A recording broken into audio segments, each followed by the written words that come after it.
आज আমরা পড়ব ক্লাস 3 উইন্সের পার্ট 1। এখানে 8 পাতায় রয়েছে activity 10 fill in the blanks with she and he, one is done for you. আমাদের শূন্যস্থানগুলো পূরণ করতে হবে শি অথবা হি ব্যবহার করে, একটি তোমাদের জন্য করে দেওয়া রয়েছে। অ্যাক্টিভিটিটি করার আগে আমরা শি এবং হি কি সেটি আগে জেনে নেব। শি এবং হি হলো প্রোনাউন, যা নাউনের পরিবর্তে ব্যবহার করা হয়। যেমন রাজু লিভস ইন কলকাতা, রাজু কলকাতায় বাস করে। হি গোজ টু স্কুল এভরিডে, সে প্রত্যেক দিন স্কুলে যায়। এখানে রাজুর পরিবর্তে হি ব্যবহার করা হয়েছে, একই নাম দুবার ব্যবহার না করে রাজুর পরিবর্তে হি ব্যবহার করা হয়েছে, তাহলে হিটা হচ্ছে প্রোনাউন। তাহলে আমরা এখানে ছেলের পরিবর্তে প্রোনাউন হিসাবে হি ব্যবহার করব এবং মেয়ে থাকলে মেয়ের পরিবর্তে প্রোনাউন হিসাবে শি ব্যবহার করব। এরপরে দেখো 2 নম্বরে রয়েছে mister Roy is a doctor.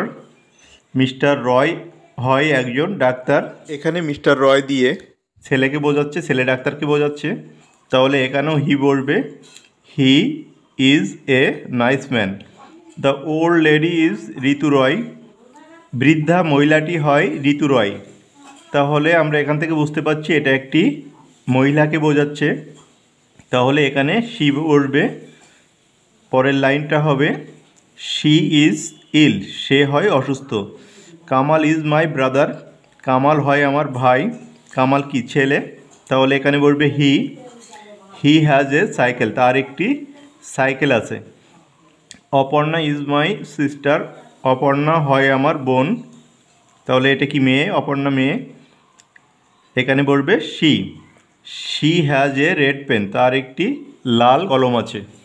এরপর অ্যাক্টিভিটি 11তে রয়েছে choose in the right word from the help box and fill in the blank. এই হেল্প বক্স থেকে শব্দ নিয়ে আমাদের শূন্যস্থানগুলো পূরণ করতে হবে। One is done for you, একটি তোমাদের করে দেওয়া আছে। দেখো আগে হেল্প বক্সটা দেখে নাও। এখানে রয়েছে বিসাইড, বিসাইড মানে পাশে।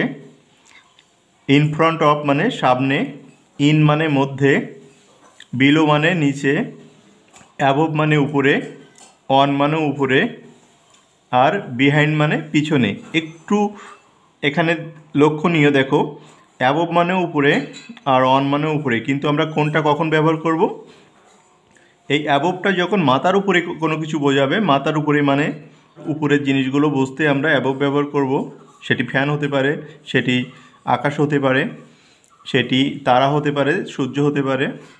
আর যখন কোনো কিছুর উপরে থাকবে, একটা জিনিস আরেকটার সাথে লেগে থাকবে, টাচ করে থাকবে, যেমন টেবিলের উপরে ডাস্টার বা টেবিলের উপরে বই, এরকম যখন বোঝাবে তখন অন ব্যবহার করব।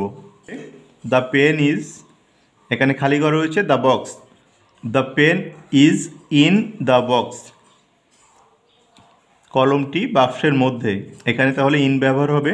দ্য বোতল ইজ, এখান থেকে বিলো নিতে পারি। দ্য বোতল ইজ বিলো দ্য টেবিল, বোতলটি হয় টেবিলের নিচে। The duster is on the table, ডাস্টারটি টেবিলের উপরে। The bag is behind the guard, ব্যাগটি কোথায় আছে? মেয়েটির পিছনে রয়েছে। The board is in front of the chair, বোর্ডটি চেয়ারের সামনে রয়েছে।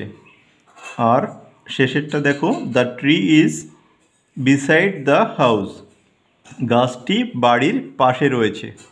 এরপরে অ্যাক্টিভিটি 12 দেখো, arrange the word to make sentence.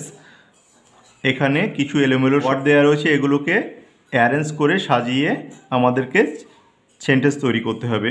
দেখো এখানে প্রথমটা করে দেওয়া রয়েছে দিস আর বুকস, এইগুলি হয় বই। এর পরেরটা দেখো 2 নম্বরটা, এটা হবে দ্যাট ইজ এ ক্লক, ওইটা হয় একটি ঘড়ি। এটা হবে দিস ইজ অ্যান অরেঞ্জ, এটি হয় একটি কমলা। এটা হবে দে আর প্লেয়িং লুডো, তারা লুডো খেলছে। আর এটা হবে we go to school everyday, আমরা প্রত্যেক দিন স্কুলে যাই।